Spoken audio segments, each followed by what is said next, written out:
Hirogaru Sky Precure finally began airing, and oh boy, was that a heck of a first episode. Okay, so a brief summary of events for those who need it. Our protagonist, Sora Harewataru, is going to what I think is the capital of Skyland, which is currently celebrating their princess's first birthday?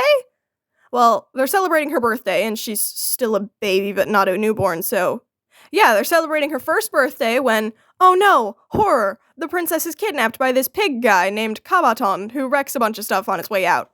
Sora sees the smoke cloud from the destruction and rushes toward it instead of away from it like a sensible person, and actually manages to save the princess somehow.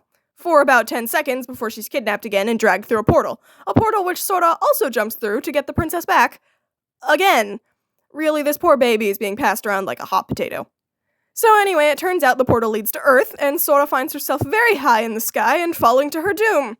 Thankfully, she's saved by the magic baby, but not before scaring one, Nijiga Okamashiro, out of her wits. The pig shows up, Sora tries to throw hands without a magical transformation, and gets beaten into the dirt for her troubles before a pen comes out of her chest and the magic baby grants her a boon. She transforms into Pure Sky, and we get a really cool fight scene before she defeats the baddie, de-transforms, talks to Mashiro, and the episode ends. I really liked this first episode. The pacing was good, and it stayed interesting for the entire duration. It was one of those episodes that feels a lot shorter than it actually was due to how much fun I was having the whole time. Sora herself is immediately endearing, and doesn't feel too much like a copy-pasted version of any other leader personality-wise, which I was worried about. We didn't get very much information about the villains this time, but the one pig guy was alright. He was kind of funny at moments, so it makes me hopeful for the rest of them. The animation was gorgeous the whole way through. I'll admit I'm far from an expert on such things, but I did notice that it was very fluid, and the fight animation in particular was beautiful. The character designs were just as pretty in motion as they were in the official art, and it really makes me want to see more of the designs. Wing and butterflies civilian forms. Alright, so we only really got focus on 4 characters this episode. Sora, Princess L, the pig guy Kabaton, and Mashiro. I'm fine with that. It's good that they didn't try to do too much at once. Sora Harewataru wants to be a hero. Apparently she was saved by someone as a child, and is forming her dream around that experience.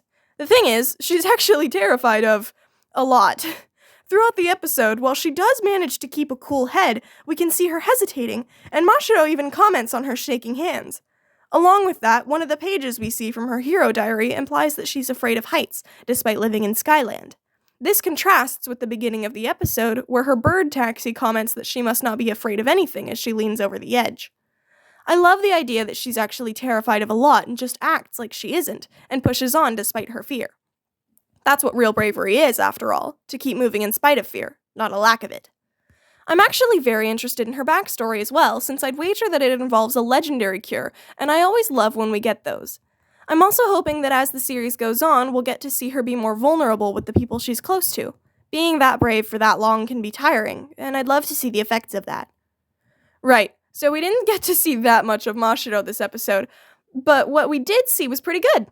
I'm gonna be honest, my first thought when she started talking was, man, she really is Rabirin. Like, I knew that, but I guess I thought it would be less noticeable or something. She pulls it off though, good for her. We haven't gotten to see that much of her personality yet, but she is at least living up to that gentleness her character description said she had, which will be a good foil to Sora's endless righteous energy, I think. The next few episodes are probably going to focus on her and Sora's relationship, so hopefully we'll know more soon. If they manage to make her as interesting as they've already done for Sora, I'll be impressed. Princess L is, she sure is a baby. I'm actually liking her more than I thought I would, though I don't exactly hate the baby plots Precure has done before. Something about her design was giving me bad vibes. Nothing in the episode gave me those bad vibes, though, so hopefully my first impression of her was just completely off, and I can properly enjoy her as a mascot magic baby MacGuffin, as the show intended.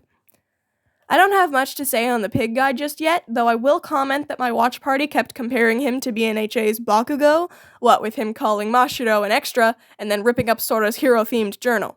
Funny parallels that got a good laugh out of all of us. I'm holding judgment of Kabaton until we get to see more of the villains and their motivations, because right now all we know is that he wants the baby because she has vague power. Like, dude, that tells me nothing.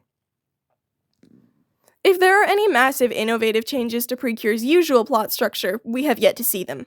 Bad guys want something and Precure stopping them from getting it is fairly standard. But hey, if it ain't broke, don't fix it, as the saying goes. I think it especially works well with the context of the hero theme, and a living person is the MacGuffin. A lot of opportunities for protection arise from that. According to the titles for the next few episodes, it's going to be a while until Cure Prism transforms. It seems that just like last year, they're going to be staggering Cure introductions a bit. I'm fine with that. I actually really enjoyed the character focus it allowed them to give the main three last year. I just hope that they can keep their pacing consistent and interesting. This episode was highly promising though, so I'm not that worried. Of course, there are already so many theories and predictions for the rest of the season floating around. Most of them have to do with Wing, Butterfly, and the mid-season cure. The biggest theories right now are about Wing and that he's actually a fairy bird person. I don't know what they're called yet, but we were shown an orange bird in both the opening and the next episode preview. I kinda hope this isn't true, since I was hoping for a relatively normal 12-year-old boy to be Wing, but it could make for some interesting dynamics if it was true. Everyone is pretty sure that Butterfly is, in fact, a human person, so if Wing is from Skyland, then that would mean both duos this season consist of one person from Earth and one person from Skyland. Unfortunately, this would discount the Wing-Butterfly siblings theory, but I'm still hoping they at least develop a sibling dynamic, even if they aren't blood-related. Give them a lovely found family vibe. It's been a while since they did that here.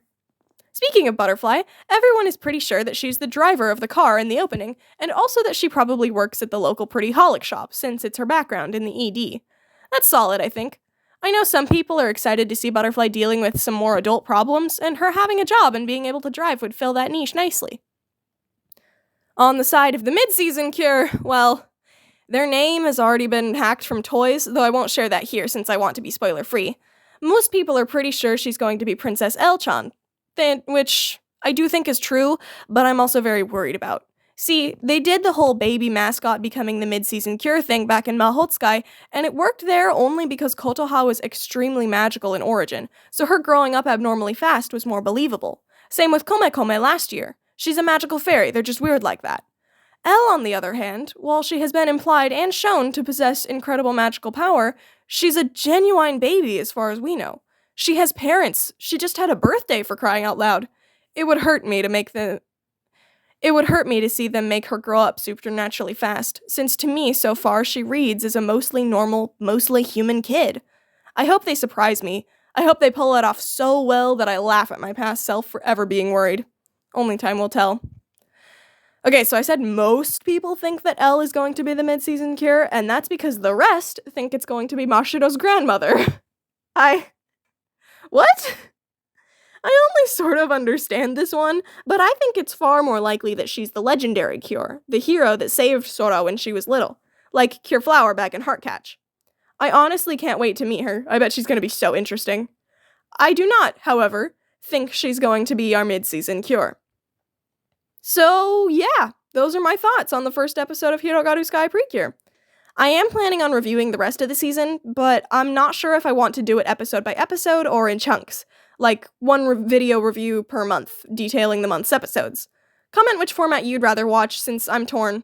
Oh, I'll also probably do a video dissecting Sky's transformation, since I'm a sucker for such things, and maybe the opening as well. Stay tuned for that then, I guess. Bye-bye!